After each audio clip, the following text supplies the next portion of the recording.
Badass Millionaire Rule number 11. Always forgive. Never, ever, ever forget. Michael McLean, brassballsvideos.com.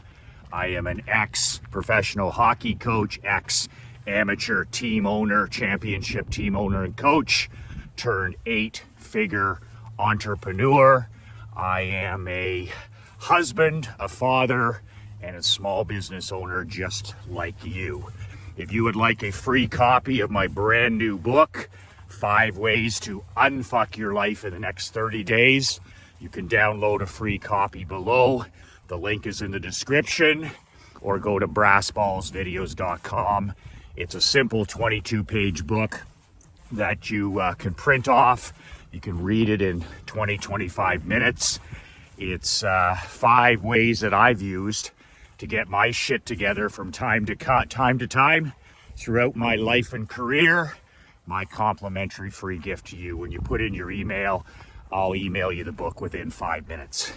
So, I got a story to share with you today about forgiveness, but absolutely never, ever, ever, ever forgetting when somebody quits on you, when somebody does something to you, cheats on you, somebody does something, whatever it is. This is the story that really defined my earlier life. I only worked at my dad's insurance agency once when I was in high school. And I didn't have an insurance license, so it wasn't like I learned the insurance business. But I was looking for a job. I think I was in grade 11 or 12. And I was having a hard time that summer finding consistent work. The economy was down, all this other horse shit. And my dad was sitting at the kitchen table one morning at 7 in the morning, and he said, "Why don't you come into the office? You know, you have 2 months off in the summer, July and August when you're in high school." He said, "Why don't you join me in the office? I could use another pair of hands. You'll push paper, you'll file, you'll answer phones, you'll clean, you'll do all these things that he says we need done." So I'm like, of course, I'm happy to help out. I don't have an insurance license, but I can help out with all these other tasks. So it was a eye-opening summer. I worked for my dad for those 2 months. But really at the time, I think I was probably 16 or 17 years old. And it really gave me a preview of the business, because 20 years later, after I was fired from pro hockey and after I sold my own junior A hockey franchise, I returned to the family insurance business. And I'm pretty sure the employees at the time when I was working at the office when I was 16, 17 years old, I'm pretty sure they didn't think I was ever going to join the family business. By the way, a handful of these guys behaved and treated me when I was just a teenager. If they had half a fucking brain, which they obviously didn't, they would have realized that, you know, there's a chance that Michael could end up, you know, working in the family business. There's at least a chance, right? When there's a family business, there's a chance that the children may down the road be part of it. So you would think you would use your head. So there were 3 guys. There was the bookkeeper. There was a bookkeeper, a guy by the name of, I'm not going to say his last name, but there was a bookkeeper. His name was Rick.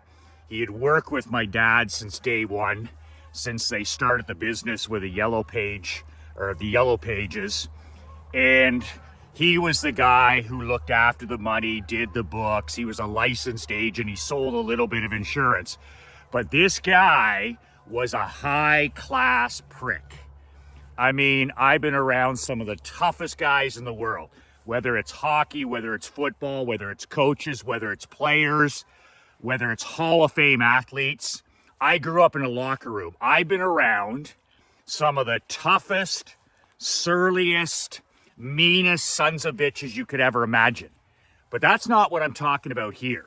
I'm not giving this guy any credit. This guy was what I would call a gamma male. He was just a mean son of a bitch. And he wasn't mean in a leadership kind of way. Like, he wasn't a Mike Ditka. He wasn't a Buddy Ryan. He was just a weak ass gamma male. I didn't know it at the time. I didn't know anything when I was 16. But he was one of these guys who was a bully. He was a bully to the lowest person in the agency. So I noticed how he treated the women. I noticed how he treated the lower level people. He kissed my dad's ass. And I just watched the way he treated people that were below him on the totem pole. And total gamma male, total,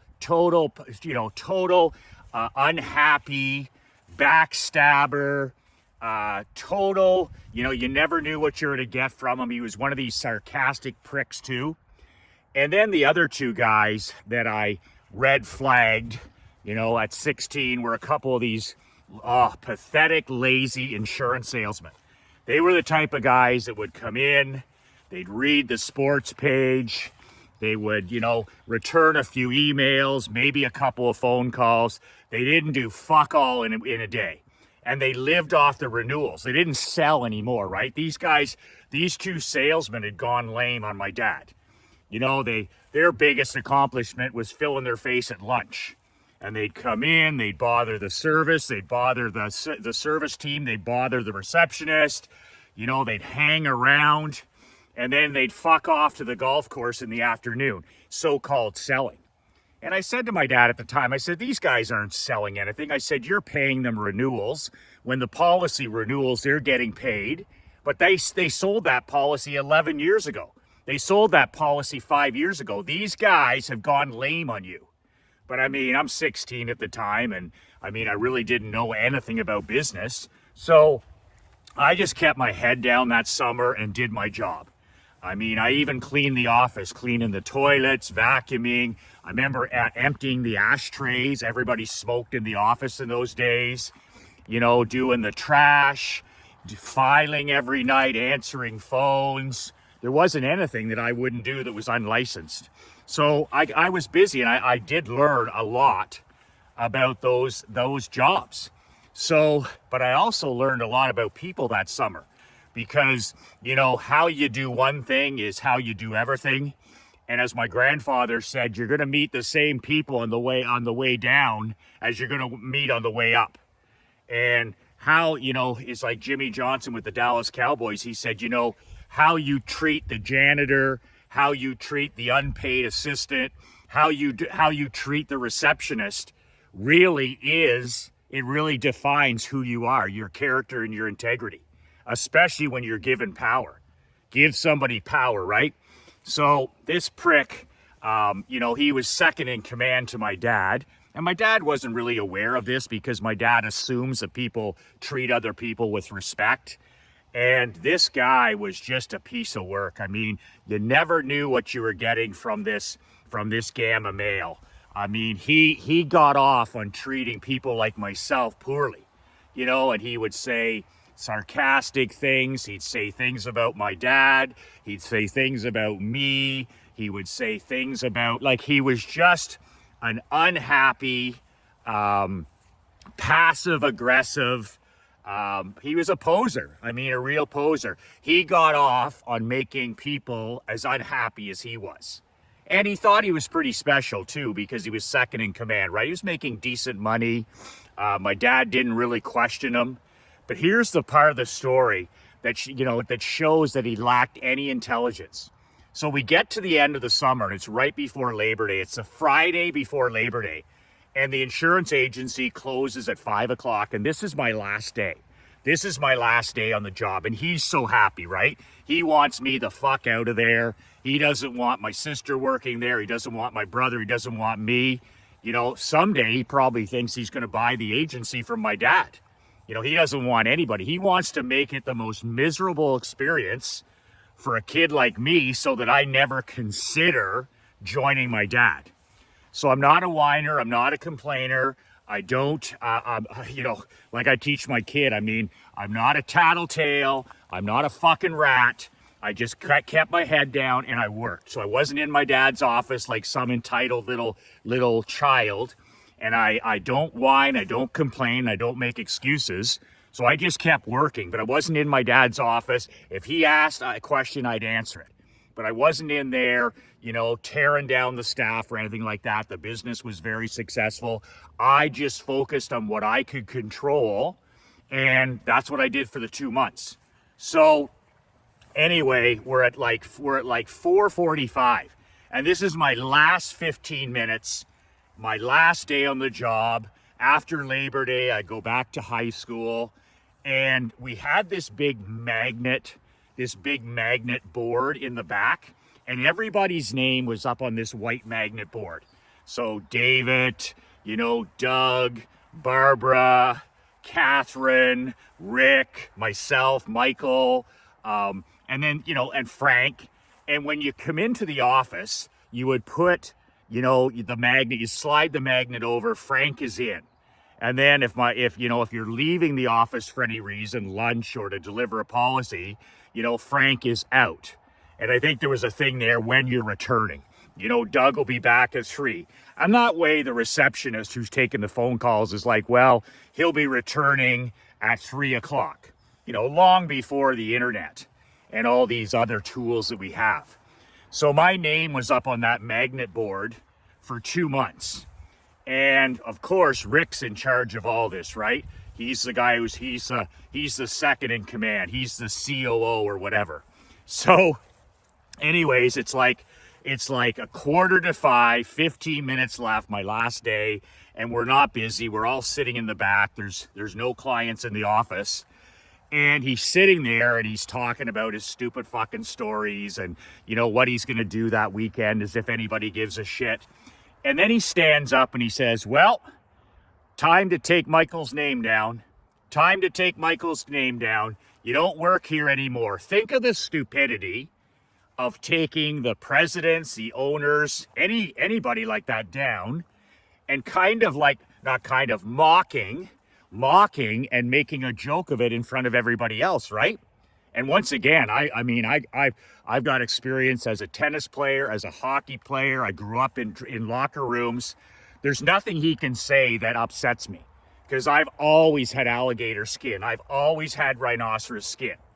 But I'm almost a little bit amused at this, right? So he stands up in front of everybody. There's like 5 or 6 of us. And he walks up and he takes my name, piece by piece, magnet, the 7 letters, and he dumps them into the can. And the can is the magnets with all the letters, right? And he takes my name down and he laughs and he goes, well, that's it for you. And he smirks and he laughs. And, you know, everybody else some of the guy, those 2 other fat fucks laugh. But I'm always watching, right? I'm only 16, but I'm very fucking smart. And so, I remember, like, you want to humiliate me. You want to humiliate a 16-year-old kid, go ahead, fill your boots. And you know what? It's not going to bother me for long. I'm not going to run to my old man. But I'll never forget that. It's like one of those things in your life, you know, those things you never forget? It almost puts a chip on your shoulder where it's like, fuck you, fuck me, fuck you. And you use it as fuel. A lot of people use these kind of things as a negative, right? Oh, well, I never got over that. It's like, man the fuck up. If somebody slights you or somebody cheats on you or somebody fucks you over, you use it as fuel. If you're a real man, you use it as fuel, because you're going to get cheated on. People are going to steal from you. People are going to criticize you. People are going to hate on you. People are going to stab you in the back. That's just part of life, especially in business. But like the great Tim Grover says, you use it as fuel. When Michael Jordan was cut from his high school basketball team, he didn't let it break him. He used it as fuel. When Tom Brady wasn't drafted, he was a 4-string quarterback at Michigan. He was a 4-string quarterback in the NFL. He was one of the last quarterbacks taken in the draft. He didn't let it break him. He wasn't a fucking cupcake. He's like, I'm going to work my ass off. I'm going to use this as gasoline. Every great competitor has a chip on their shoulder. Every hockey player I've coached that's a top competitor all have a chip on their shoulder. They're all out there to prove that somebody is wrong. So I've always remembered this, as I'll be back. And I was only 16 at the time, but I was like, you know what, bud? You shouldn't have done that. Because if I ever return, and I said this to myself, I didn't say it to my dad, I'm not a fucking snitch. I just remember driving home that day, and I said, the next chess move for me, if I ever return to this business, I'll be taking your name off that magnet board, first and foremost. How stupid can you be to put your livelihood? I mean, the guy was like making good money. How stupid can you be to embarrass somebody, to humiliate somebody, but also put your own career, your own job at risk? Dumb as a block. Dumb as dirt. So it's amazing. Of course, I was taught by my mom to forgive people. My mom always has this saying, she's turning 91 in December. She always said to us, she said, you forgive people, not for them, you forgive people for you. Because you don't want to carry around any hate, any frustration, any anger. She said, because you can't fly, you can't be an eagle, you can't be an eagle with hate in your heart. And I've always remembered that. She's like, let it go. Don't be dragging a stone around. Don't be dragging an anchor around your ankle. It's like you can't fly like an eagle when you've got hate in your heart. So my mom was always like, forgive the bully, forgive the cheater, forgive the quitter, just forgive and move on. But you're not doing it for them, she always says. You're doing it for you, to clear your conscience, to clear your heart, to get that toxic energy out of your world, to get that cancer out of your world so that you can rise even higher, right? You can't fly with an anchor around so just let it go. Forgive, but never forget. Never, ever, ever forget. And this is why I have a no coming back policy. This is why I do not cater to quitters. If somebody, unsubscribes from my email list, they're done. I don't give it any thought, but then they can't resubscribe because a quitter is a quitter is a quitter. And it's the same when somebody cancels their newsletter or somebody quits on a mastermind. They're dead to me. They're dead to me. And I don't hold a grudge. I don't think about it. I don't lose sleep over it. It's a vacuum. It now opens up a spot for another winner to come out. So when you put the run on quitters are losers. It doesn't matter what it is, whether it's a client, whether it's somebody that's on your list, I have a policy, no coming back. I have that policy in the insurance business, the barbershop business. I have that with my email list. I have that with my newsletters. I don't cater to quitters. And that's just having a long memory, because why invite the trash that you took to the curb, or the trash took itself out, right? The quitters, the cheaters, the thieves, that they took themselves to the curb, the trash. Why would you let it back in? And that's a big mistake that a lot of my students make, is the trash lets itself out and then they bring it back in. And that garbage just stinks up your house. It stinks up your business.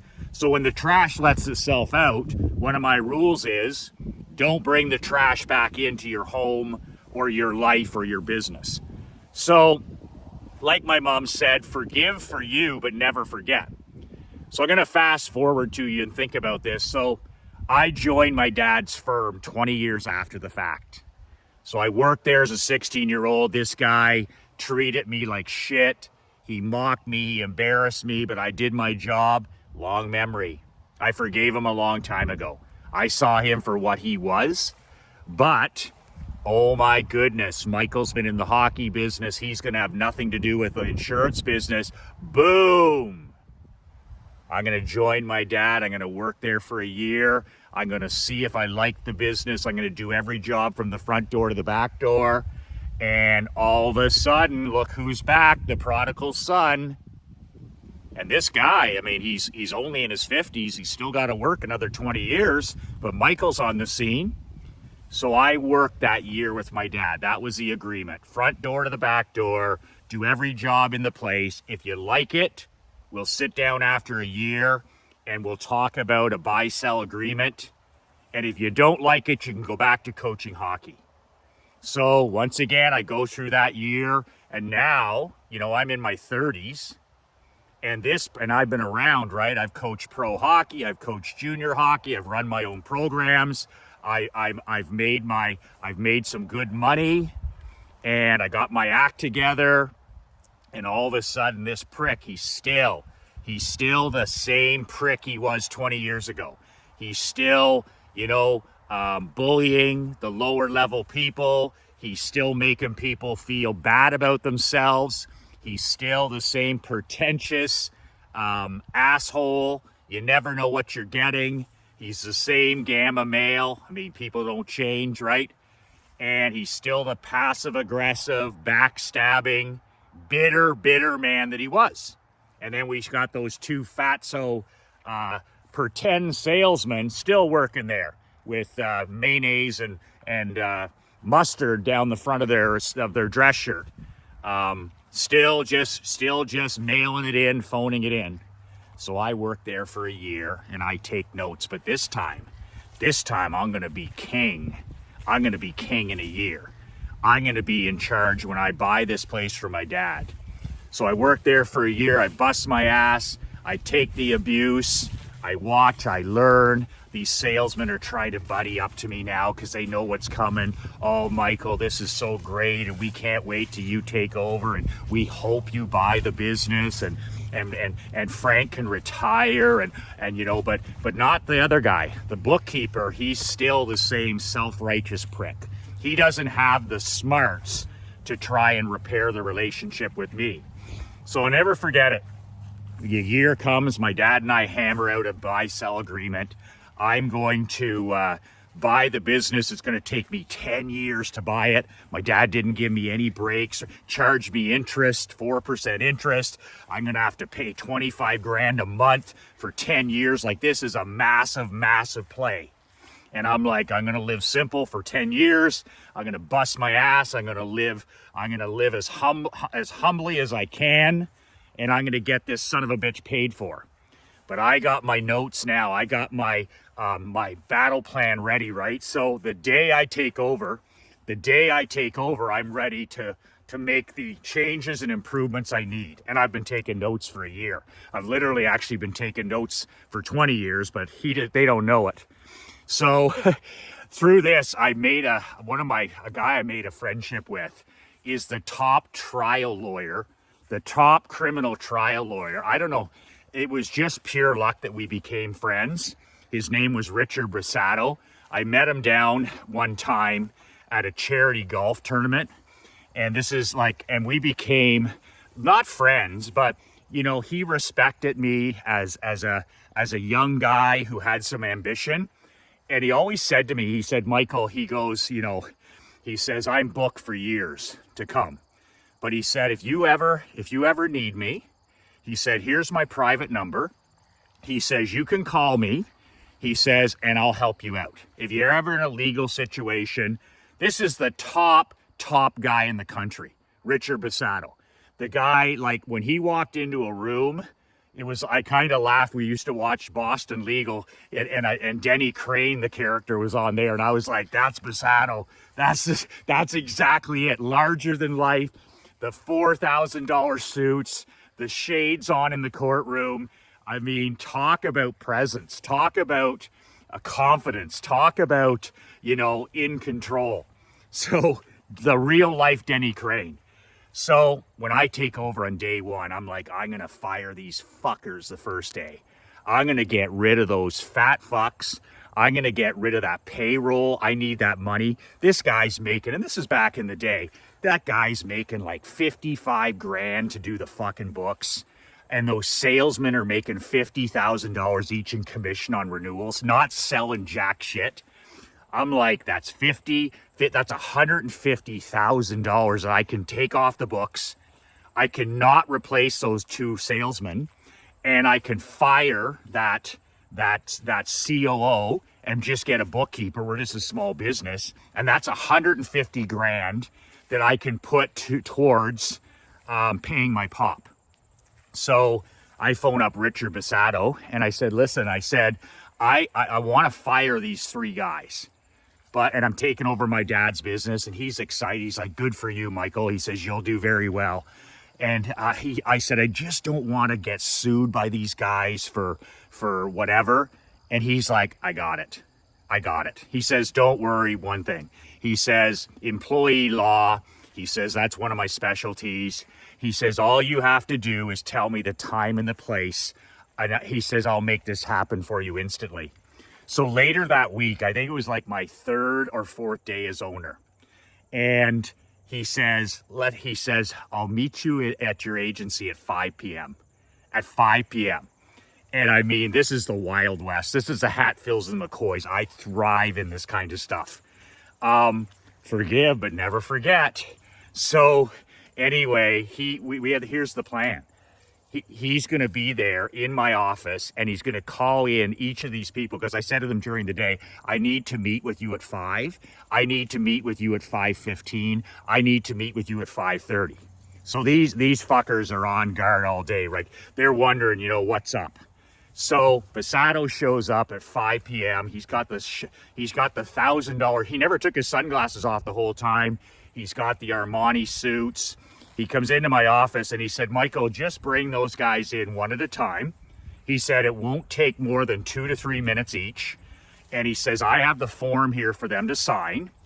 If they sign it, they get a little bit of money and it's done with. They can't touch you. They can't, this bullshit about, oh, I was fired when I shouldn't have been.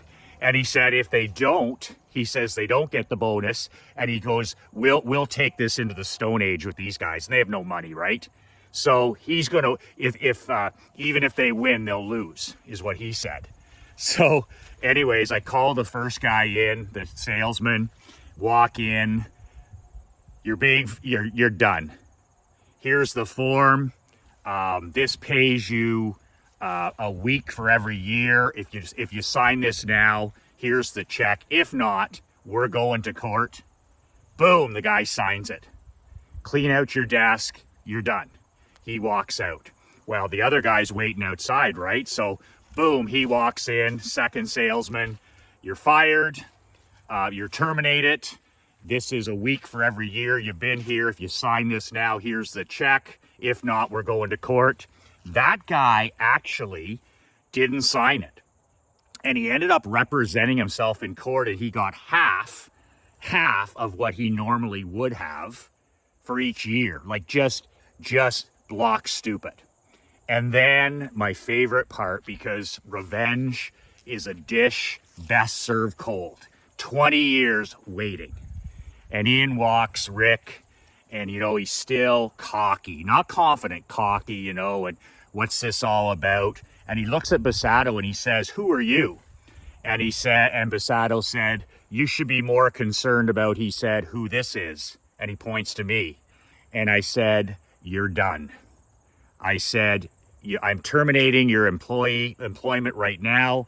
Here is an offer right now. If you sign this in the room, here's a check for each year you worked here, a week. And that's the rule in Canada, right? And it was so funny to see a Gamma male. He literally crumbled in front of our eyes. It was like somebody kneed him in the balls, if he had any. And he went the easiest of all them. He literally, his eyes were getting red. Can you imagine a grown man crying in front of other men? I can't. I think of my grandfather, I can't. And the little Gamma male, he took out his pen, his hands was shaking, and he signed the agreement. He went the quietest of the three. The 3 tomato cans, he went the quietest. And he walked out. I said, clean out your desk. I said, we were all prepared for this, by the way. We had been in his computer. We had his passwords. One of the girls there did an amazing job getting everything. It was seamless, absolutely seamless. And it was amazing because my dad walks through the door the next morning, because he knew all this, but he didn't have to be involved in it. And he walks in and everything. Next day was the first day of me as real CEO. Like, do you think that this was a message that was heard around my team? 3 of the big dogs were gone. And the next day it was such a breath of fresh air that these three takers were gone. And my dad walks in about an hour later the next morning at 10 o'clock, and he walks in just in total frank, funniest guy you ever met, most intelligent guy. Humor is a sign of intelligence. He walks through the back of the office. He goes, "Lots of parking this morning." Cracks up the whole team. There's only 4 of us. And everybody from that point on, it was like, let's get this started. Let's build something here even greater than Frank has built. Let's have some fun. Let's treat each other with respect. Let's put in an honest day's work for an honest day's pay. Let's have some passion, some enthusiasm. Let's be proud of what we're building here. And it was literally like we had cut the cancer out. We had got rid of the toxic, the negative energy, and the rest was history. 17 glorious years, 7 in a row as the #1 producing insurance agency in the entire country. We 5x that business. We set records. We grew from 4 to 23 employees. We were a fucking machine. We built a juggernaut. And it all started with those brass balls decisions to forgive, but to never forget. There was no way that those men were ever going to be part of the solution for me. There was no way I was ever going to give a second chance. Shame on me. Shame on them. Okay? I pride myself as a husband, a father, as an entrepreneur. I make a lot of mistakes, but I pride myself on never, ever making the same mistake twice. I don't cater to quitters. I have a no coming back rule. And when I see somebody that even gives off a whiff of against us, or being mean to people unnecessarily, or a gamma male, or one of these, like these 3 guys here, mailing it in, they've gone lame on us, I get out the broom and I broom the place. And I'll never forget Richard Basato. I said, "Richard, how much I owe you?" He said, "Michael, that one's on me." He said, "I enjoyed driving up here." He said, "Putting those fuckers out to pasture." He goes, "If you need anything else, you let me know. This is my gift to you." He said, "You're going to crush it in this business." He says, "It's inspiring to see somebody like you with brass balls." He says, "You got those clowns out of the way now." He says, "Now get to work building this into the #1 agency in the country." And that's exactly what we did over time. And the privilege, of course, working with my dad and doing it shoulder to shoulder, toe to toe with him as well. So I'm putting I've got a small group mastermind coming up in Orlando later this month on the 29th and 30th October. We're going to be going deep on everybody's business in terms of marketing and money making. If you're interested in joining me, it's the only way you can get one-on-one coaching with me this year. Reply to this email or put Orlando in the comments below, and I'll send you the details.